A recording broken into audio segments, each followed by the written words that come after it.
ರಾಜಗೌಡ್ರಿಗೆ ನೋಡೀಗ ಪರೀಕ್ಷೆಗೂ ಮುಂಚೆಯೇ ಮಧ್ಯವರ್ತಿಗೆ ಇಲ್ಲಿ ಅವರ ಅಭ್ಯರ್ಥಿಯ ಡೇಟಾ ಸಿಗುತ್ತೆ, OMR ಶೀಟ್ ಸಿಗುತ್ತೆ, ಎಲ್ಲವೂ ಸಿಗುತ್ತೆ. ಇದು ಆಯೋಗದ ಏನು ಸಾಥಿಲ್ಲದೆ, ಅಲ್ಲಿರೋರು ಸಾಥಿಲ್ಲದೆ ಇಷ್ಟೆಲ್ಲ ನಡೆಯೋಕ್ಕೆ ಸಾಧ್ಯ ಇದೆಯಾ? ಇಲ್ಲ, ಖಂಡಿತವಾಗ್ಲೂ ಆಯೋಗದ ಸಹಕಾರ ಬೇಕೇ ಬೇಕಾಗ್ತದೆ. ಕಾಂಗ್ರೆಸ್ ವಕ್ತಾರರಾಗಲಿ ಒಂದು ಮಾತು ಹೇಳ್ತಾ ಇದ್ರು, ನಮ್ಮಲ್ಲಿ ಝೀರೋ ಟಾಲರೆನ್ಸ್. ಹೌದೌದು. ಕಾಂಗ್ರೆಸ್ನಲ್ಲಿ ಒಂದು ಕಾಲಘಟ್ಟದಲ್ಲಿ ಲಾಲ್ ಬಹದ್ದೂರ್ ಶಾಸ್ತ್ರಿ 1956ರಲ್ಲಿ ಸುಚೇಂದ್ರಾಬಾದ್ನಲ್ಲಿ ಆದಂಥ ಒಂದು ರೈಲ್ವೆ ಆಕ್ಸಿಡೆಂಟ್ಗೆ ಅವರು ಸ್ವತಃ ತಮ್ಮ ನೈತಿಕ ಹೊಣೆ ಹೊತ್ತು ರಾಜೀನಾಮೆ ಕೊಟ್ಟಂಥ ವ್ಯಕ್ತಿ ಇದ್ದಂಥ ಕಾಂಗ್ರೆಸ್ ಪಕ್ಷ ಇವತ್ತು ಇವರು ಝೀರೋ ಟಾಲರೆನ್ಸ್ ಅಂತ ಹೇಳ್ತಾರಲ್ಲ, ಇದೇ ಸದನದಲ್ಲಿ ದೊಡ್ಡ ಮಟ್ಟದ ಇಲ್ಲ ಬಂದ್ಬಿಡ್ತೀನಿ ಅಲ್ಲಿಗೆ. ಸದನದಲ್ಲಿ ದೊಡ್ಡ ಮಟ್ಟದ ಚರ್ಚೆ ಆಗ್ತದೆ. ವಾಲ್ಮೀಕಿ ನಿಗಮದಲ್ಲಿ 89 ಕೋಟಿ ಹಗರಣ ಆಗ್ತದೆ. ಫಿನಾನ್ಸ್ ಮಿನಿಸ್ಟರ್ ಸರ್ ಒಂದು ನಿಮಿಷ, 89 ಕೋಟಿ ಅವ್ರು ಒಪ್ಕೊಳ್ಳೋದು, 189 ಕೋಟಿ ಆಗಿದೆ, 89 ಕೋಟಿ ಕ್ಲಿಯರ್ ಡಾಕ್ಯುಮೆಂಟೇಶನ್ ಸಿಗ್ತವೆ. ನಾಗೇಂದ್ರನ ವಿಚಾರ ಅಲ್ಲ, ಫೈನಾನ್ಸ್ ಮಿನಿಸ್ಟ್ರು 3 ಕೋಟಿ ಮೇಲೆ ಯಾವುದೇ ಒಂದು ಆಚೆಗೆ ಹೋಗ್ಬೇಕು ಅಂದರೂ ಫಿನಾನ್ಸ್ ಮಿನಿಸ್ಟರ್ ಅಪ್ರೂವಲ್ ಬೇಕು ಅಂತ ಇಡೀ ರಾಜ್ಯದ ಸಣ್ಣ ಮಕ್ಕಳಿಗೂ ಗೊತ್ತು. ಇಂಥ ಪರಿಸ್ಥಿತಿಲಿ ಫೈನಾನ್ಸ್ ಮಿನಿಸ್ಟ್ರು ಕೂಡ ನೈತಿಕ ಹೊಣೆ ಹೊರಲ್ಲ. ಆಮೇಲೆ ಮೂಢ ಹಗರಣದಲ್ಲಿ ಅಲ್ಲೂ ನೈತಿಕ ಹೊಣೆ ಹೊರಲ್ಲ, ಅಧಿಕಾರಿಗಳ ಮೇಲೆ ಹಾಕ್ತೀರಿ. ನಿಮಗೆ ಯಾವ ನೈತಿಕತೆ ಇದೆ ಬೇರೆಯವ್ರನ್ನ ಪ್ರಶ್ನೆ ಮಾಡಲಿಕ್ಕೆ ಅನ್ನೋದು ಒಂದು ಪ್ರಶ್ನೆ. ಆಮೇಲೆ ಎರಡನೇದು,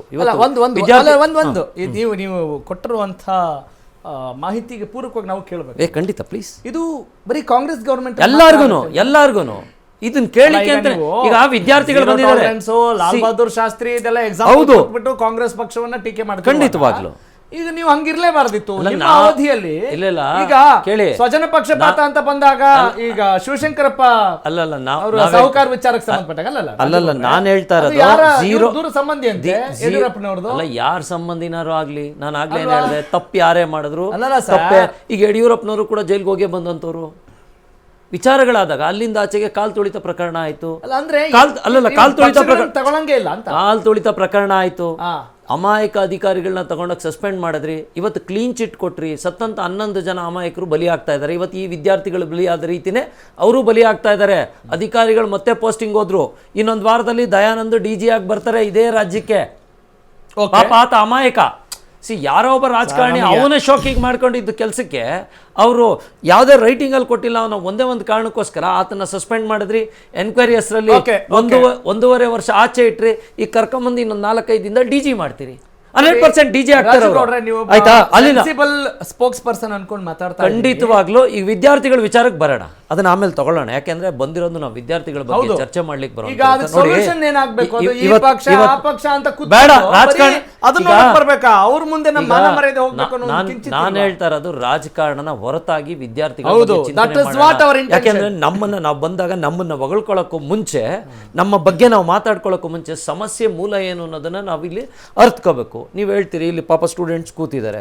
ಪ್ರತಿ ವರ್ಷ 300ರಿಂದ 350 ಜನ ಏನು ವೆಟರ್ನರಿ ಡಾಕ್ಟರ್ಸ್ ಆಗಿ ಆಚೆ ಬರ್ತಾರೆ. 300ರಿಂದ 400 ಜನ. 10 ವರ್ಷದಿಂದ ನೀವು ಪೋಸ್ಟ್ ಕರೆದಿಲ್ಲ, 4000 ಜನ ಬಂದಿದ್ದಾರೆ. ಕರ್ನಾಟಕದಲ್ಲಿ 1800 ಪೋಸ್ಟ್ ಇದ್ದಾವೆ. 400 ಪೋಸ್ಟು ಕಾಂಟ್ರಾಕ್ಟ್ ಆಗಿ ತಗೋತಾ ಇದ್ದೀರಿ. ಇನ್ನೂ ಸಾಕಷ್ಟು ಪೋಸ್ಟ್ಗಳು ಖಾಲಿ ಇದ್ದಾವೆ. ನೀವು ಅದ್ರ ಬಗ್ಗೆ ಯೋಚನೆ ಮಾಡಬೇಕಾಗ್ತದೆ. ಒಂದು. ಎರಡನೇದು, ಕೃಷಿ ಮತ್ತು ಏನು ವೆಟರ್ನರಿ ಇವೆರಡು ಇದೆಯಲ್ಲ, ನೇಮಕಾತಿ ಕರಿಬೇಕು ಕರೆಕ್ಟು, ಆದ್ರೆ ಅದರಲ್ಲೂ ಕೂಡ ಅಕ್ರಮ ಆಗ್ತಿದೆಯಲ್ಲ. ಅದನ್ನೇ ನಾನು ಹೇಳ್ತಾ ಇರೋದು. ಮೂಲಕ್ಕೆ ಹೋಗ್ಬೇಕಾಗತ್ತೆ. ನಾವು ಮೇಲ್ಗಡೆ ನೋಡಿಕೊಂಡು ಈಗ ಇವ್ರು ಯಾರೋ ಮಾಡಿದ್ರು ಅವ್ರು ಯಾರೋ ಮಾಡಿದ್ರು ಕೆಸರಾಚಾಟ ಮಾಡೋದು ಬೇಡ. ಈಗ UPSCಲಿ ಸಾಕಷ್ಟು ಬದಲಾವಣೆಗಳು ಅವತ್ತಿನ ಕಾಲಕ್ಕೆ ವೀರಪ್ಪ ಮೊಯ್ಲಿಯವರು ಇದ್ದಾಗೇ ಒಂದು ಕಮಿಟಿ ಮಾಡಿ UPSC ನೋಡಿ, UPSCಲಿ ಯಾವ ಹಗರಣಗಳು ಕಾಣ್ತಾ ಇಲ್ಲ. ಅದೇ ರೀತಿ ನೀವು ಕರ್ನಾಟಕದಲ್ಲೂ ಒಂದು ಕಮಿಟಿ ಮಾಡಿ. ಯಾಕೆ ಮಾಡಬಾರ್ದು? ವಿದ್ಯಾರ್ಥಿಗಳ ಜೀವನ ಅಷ್ಟು ಸುಲಭ ಅಲ್ಲ ಸ್ವಾಮಿ. ಈಗ ಪಾಪ ನನ್ನ ಮುಂದೆ ಒಬ್ಬರು ವಿದ್ಯಾರ್ಥಿ ಕೂತಿದ್ದಾರೆ. ಯಾಕೆ ನಾವು ಅದೇ ಪರಿಸ್ಥಿತಿ ಅನುಭವಿಸಿ ಇಲ್ಲಿ ಬಂದಂತ. ನಾವು ಹೋರಾಟಗಳ ಮುಖಾಂತರ ಬಂದು ಹೋರಾಟಗಳಲ್ಲಿ ನಿಮಗೂ ಗೊತ್ತಿರುವಂಥ ವಿಚಾರಗಳು, ಎಷ್ಟು ಕೇಸ್ಗಳು ನಮ್ಮಲ್ಲಿ ಬಿದ್ದಿದ್ದು ಅನ್ನೋದು ನಿಮಗೂ ಚೆನ್ನಾಗಿ ಗೊತ್ತಿದೆ. ಯಾಕೆಂದ್ರೆ ವಿದ್ಯಾರ್ಥಿ ಜೀವನ, ಇವ್ರ ಮನೆಗಳಲ್ಲೂ ವಿದ್ಯಾರ್ಥಿ ಇರ್ತಾರೆ, ಅವ್ರ ಮನೆಯಲ್ಲೂ ಆಗಿರ್ತಾರೆ. ತದನಂತರ ಅವರು ವಿದ್ಯಾರ್ಥಿಗಳಾಗಿ ಬಂದಂಥವ್ರೆ. ಈಗ ಒಂದು ಸತಿ ಸರ್ಕಾರಿ ಜಾಬ್ ತಪ್ಪಿಸ್ಕೊಂಡ್ರೆ ಅವ್ರ ಮಾನಸಿಕ ಸ್ಥಿತಿ ಅಲ್ಲೋಲ ಕಲ್ಲೋಲ ಆಗ್ತವೆ.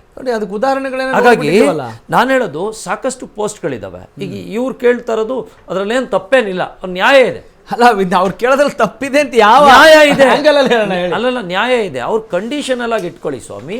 ಯಾರ್ಯಾರಿದ್ದಾರೆ ಅವರನ್ನು ನೀವು ತನಿಖೆ ಮಾಡಿ. ಸರ್ ಆಮೇಲೆ ನಮ್ಗೀಗ ಒಂದು prevention is better than the cure ಅನ್ನುವ ನಿಟ್ಟಿನಲ್ಲಿ ಏನಾದ್ರೂ ಮಾಡ್ಲಿಕ್ಕೆ ಆಗತ್ತಾ ಅಂತ ಒಂದು ಯೋಚನೆ, ಅದಾಗಲ್ಲ ಅಂತ ಹೇಳಿದಾಗ ಇಲ್ಲ ಇಲ್ಲ ಇಲ್ಲ ಅದಾಗಲ್ಲ ಅನ್ನೋ ಮಾತೇ ಇಲ್ಲ. ಹಂಗಿದ್ರೆ ಅದಕ್ಕೆ ಯಾಕೆ ಅನುಮಾನ ಬರ್ತಾ ಇದೆ ಅಂತ ಈಗ ಕೇಳಿ, ಬರೀ ಪಕ್ಷಗಳನ್ನು ಬೈಯೋದ್ರಲ್ಲೇ ನಾನು ಪಕ್ಷಗಳ ಬಗ್ಗೆ ಮಾತೇ ಆಡಲ್ಲ ರಾಘವ್. ಇಲ್ಲಿ ನಾನು ಅವ್ರಿಗೆ ಮೊದಲನೇದಾಗಿ ಹೇಳ್ತಾ ಇರೋವಂಥದ್ದು, ಈಗ ಮೂಲ ಎಲ್ಲಿಂದ ಶುರುವಾಗುತ್ತೆ. ನೀವು KPSC ಹಗರಣದ ಬಗ್ಗೆ, ಸಾಹುಕಾರ ಬಗ್ಗೆ ನಾವು ಮಾಧ್ಯಮಗಳಲ್ಲಿ ಸಾಕಷ್ಟು ಚರ್ಚೆ ಮಾಡ್ತಾ ಇದ್ದೀವಿ. ಅವ್ರ ಮಗಳಿಗೆ, ಸುಮಾನ ಒಂದು ಹೆಣ್ಣು ಮಗಳಿಗೆ ನೀವೇನ್ ಮಾಡ್ತೀರಿ, 40,000 ರೂಪಾಯಿ ವಾರ್ಷಿಕ ಆದಾಯ ಕೊಡ್ತೀರಿ. ಸರಿ, ಅವ್ರ ಮೇಲೆ ಏನ್ ಕ್ರಮ ಕೈಗೊಂಡಿದ್ದೀರಿ ಸರ್? ಅವರಿಗೆ ಕೇಳಿ, ಅಲ್ಲ ಅದ್ರಿ ನಿಮ್ಗೆ ಸಮ್ ಮೋರ್ ಇನ್ಫಾರ್ಮೇಶನ್. ಅವರು 5/4/2021 ಚೇರ್ಮನ್ ಆಗಿ ಆಯ್ಕೆ ಆಗ್ತಾರೆ. ಅವಾಗಲೇ ಅವ್ರಿಗೆ ಎಷ್ಟು ಸ್ಯಾಲ್ರಿ ಇರುತ್ತೆ?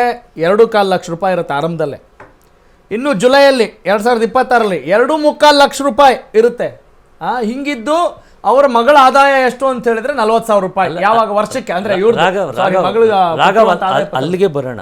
ಅವರ ಮಗಳಿಗೆ ಸರ್ಟಿಫಿಕೇಟ್ ಕೊಟ್ಟಂತ ವ್ಯಕ್ತಿನ ಏನ್ ಮಾಡಿದಿರಿ ನೋಡಿ, ಮೂಲ ಇರೋದೇ ಇಲ್ಲಿ. Correct correct. ಏನ್ ಝೀರೋ? ನಾನ್ ಪ್ರಶ್ನೆ ಮಾಡ್ತಾ ಇರೋದು ಈಗ ನಿಮ್ಮನ್ನೇ ಪ್ರಶ್ನೆ ಮಾಡ್ತಾ ಇರೋದು. ಬರೀ ನಿಮ್ದು ಟ್ವೀಟ್ಗೆ, ಸುದ್ದಿಗೋಷ್ಠಿಗೆ ಮೀಸಲಾದ್ರೆ ಹಿಂಗೆ. ಇವ್ರ ಪರವಾಗಿ ಎಷ್ಟು ಹೋರಾಟಕ್ಕೆ ಬಂದಿದ್ದಾರೆ? ಹೋರಾಟಕ್ಕೆ ಬಂದಿದ್ದಾರ ರೋಹಿತ್? ಇಲ್ಲಿ ನಾವು ವೇದಿಕೆ ಕೊಟ್ಟಾಗ ನೀವು ಮಾತಾಡುವಂತಹ ಮಾತುಗಳು ಯಾಕೆ ಇಲ್ಲಿವರೆಗೂ ಪ್ರತಿಧ್ವನಿಸಿಲ್ಲ ಅನ್ನೋದು ಪ್ರಶ್ನೆ ಇದೆ ರಾಜಗೌಡ್ರೆ. ಖಂಡಿತವಾಗ್ಲೂ ಇವರು ಹೋರಾಟಗಳಲ್ಲಿ ನಾನು ಕರೆದಾಗ ಎಲ್ಲಾ ಬಾರಿನೂ ಹೋಗಿದ್ದೀನಿ. ಇವರು ಕರೀದಲೇ ಸಾಕಷ್ಟು ಹೋರಾಟಗಳಲ್ಲಿ ಭಾಗಿಯಾಗಿದ್ರಿ. ಬೇರೆ ಸ್ಟೂಡೆಂಟ್ಗಳನ್ನ ಕೇಳ್ಕೊಳ್ಳಿ, ಹಳೆ ವಿಡಿಯೋ ಕೇಳ್ಕೊಳ್ಳಿ. ನಾನು ಕೇಳೋ ಪ್ರಶ್ನೆ ಈಗ ಸರ್ಕಾರನ ನಾನು ಪ್ರಶ್ನೆ ಮಾಡ್ತಾ ಇರೋದು ಇಷ್ಟೇ, ಮೂಲನ ಹುಡುಕಿ. ವಿರೋಧ ಪಕ್ಷ ಇಲ್ಲ ಇಲ್ಲಿ, ಹಂಗಾಗಿ ಅವ್ರು ಆಡಿದ್ದೆ ಆಟ ಅಂತ ಹೇಳಿ. ನಾವು ಇವತ್ತು ಮಾಧ್ಯಮದಲ್ಲಿ ಚರ್ಚೆ ಕರೆದಾಗ ನಾವು ಹೇಳ್ತಾ ಇದೀವಿ, ಯಾವನು 40,000ಕ್ಕೆ ಸರ್ಟಿಫಿಕೇಟ್ ಕೊಟ್ಟಲ್ಲ ಅವನ್ನ ಇವತ್ತು ನೀವು ಸಸ್ಪೆಂಡ್ ಮಾಡಿ ಒಂದು ಆದೇಶ ಹೊರಡಿಸಿದ್ರೆ 50% ಭಯ ಬಂದಿರ್ತಿತ್ತು. ಇವತ್ತು ಸಿಸ್ಟಮ್ ನಡೀತಾ ಇರೋದೇ ಭಯದ ಮೇಲೆ. ಈಗ ಒಂದು ಪೊಲೀಸ್ ಸ್ಟೇಷನ್, ಒಂದು ಏರಿಯಾ ಇರ್ತದೆ, 1 ಲಕ್ಷ ನಾಗರಿಕರು ಇರ್ತಾರೆ, ಅಲ್ಲಿ ಪೊಲೀಸ್ 150ರಿಂದ. ಆ ಕಾಕಿ ಬಟ್ಟೆ ಮೇಲೆ ಜನಕ್ಕೆ ಮತ್ತೆ ಕಾನೂನಿನ ಮೇಲೆ ಭಯ ಇರ್ತದೆ. ಸಿಕ್ಕದಂಗೆ ಯಾವೊಂದೋ ಜಾಗನ ಯಾವನ್ಗೋ ಮಾಡ್ತಾರೆ, ಇನ್ಯಾರ್ದೋ ಈ ವಿದ್ಯಾರ್ಥಿಗಳದ್ದು ತಗೊಂಡೋಗಿ ಇನ್ಯಾರಿಗೋ ಕೊಡ್ತಾರೆ. ನೀವು ಅವ್ರ ವಿರುದ್ಧ ಕಠಿಣ ಕ್ರಮ ಕೈಗೊಳ್ಳದೆ ಹೋದ್ರೆ ನಾಳೆ ದಿನ ಇವು ಪುನರಪಿ ಆಗ್ತಾ ಇರ್ತವೆ. ಇವ್ರು ಹೋರಾಟಗಳಿಗೆ ಬರ್ತಾರೆ, ಈ ಬ್ಯಾಚ್ ಹೋಯ್ತು, ನೆಕ್ಸ್ಟ್ ಇನ್ನೊಂದು ಬ್ಯಾಚ್ ಬರ್ತದೆ, ನೆಕ್ಸ್ಟ್ ಇನ್ನೊಂದು ಬ್ಯಾಚ್ ಬರ್ತದೆ. ಆ ತಹಸೀಲ್ದಾರ್ ವಿರುದ್ಧ ಯಾವ ಕ್ರಮ ಕೈಗೊಂಡಿದ್ದೀರಿ? ಆ PDO ಅದಕ್ಕೆ ಉತ್ತರ ಕೊಡಿ ಕಾಂಗ್ರೆಸ್ ನಾಯಕರು. ಕರೆಕ್ಟ್. ಇದನ್ನ ಚರ್ಚೆ ಮಾಡಲೇಬೇಕಾಗಿದೆ. ಬರೀ ಕಾಂಗ್ರೆಸ್ ಅವರು ಅಂತಲ್ಲ, ಈಗ ಆಡಳಿತ ಪಕ್ಷ ನಾನು ಹೇಳೋದು ಇದು ಯಾವಾಗ್ಲೂ ಸುಖಾಸುಮ್ನೆ ಅವ್ರ ಪರವಾಗಿದ್ದೀವಿ ಅಂತ ತೋರಿಸ್ಕೊಳ್ಳದೆ ವಿರೋಧ ಪಕ್ಷಗಳು ಗಟ್ಟಿಯಾಗಿ ಇದ್ರ ಮಟ್ಟಿಗೆ ಎಷ್ಟು ನಿಜಕ್ಕೂ ಕಾಳಜಿ ಇದೆ ಅನ್ನೋದನ್ನು ಕೂಡ ಜನ ನೋಡ್ತಾ ಇದ್ದಾರೆ. That is the point to be discussed. I will allow you. Yes Rohit, ನಿಮ್ಮ ಲಾಸ್ಟ್ ರಿಯಾಕ್ಷನ್ ಈ ವಿಚಾರಕ್ಕೆ ಸಂಬಂಧಪಟ್ಟ. ನಂದೇನು ಒಂದೇ ಒಂದು ಬೇಡಿಕೆ ಏನಂದ್ರೆ ಸರ್, ದಯವಿಟ್ಟು BJP ಆಗಲಿ, ಕಾಂಗ್ರೆಸ್ ಆಗಲಿ, JDS ಆಗಲಿ, ಯಾರಾದರೂ ಆಗಲಿ ಸರ್, ದಯವಿಟ್ಟು ಎಲ್ಲರೂ ನಮಗೆ ಸಪೋರ್ಟ್ ಮಾಡಬೇಕು ಸರ್. ನ್ಯಾಯ ಎಲ್ಲಿದೆಯೋ ಅದಕ್ಕೋಸ್ಕರ ಸಪೋರ್ಟ್ ಮಾಡಬೇಕು. ಆದಷ್ಟು ಬೇಗ ತನಿಖೆ ಆಗೋದಾಗ್ತಾ ಇರಲಿ. ಅದುವರೆಗೂ ನಮ್ಗೆ ಕಂಡೀಷನಲ್ ಆರ್ಡರ್ ಕಾಪಿ ಕೊಟ್ಟರೆ ತುಂಬ ಅನುಕೂಲ ಆಗುತ್ತೆ. ತುಂಬ ಅನುಕೂಲ sir. Fine, thank you. Thanks for joining us. ನಿಮ್ಮ ಜೊತೆಗೆ ನಾವಂತೂ ಇದ್ದೀವಿ ಅಂತ ಖಂಡಿತವಾಗ್ಲೂ on behalf of viewers I am telling you. Thank you. Thanks for joining us.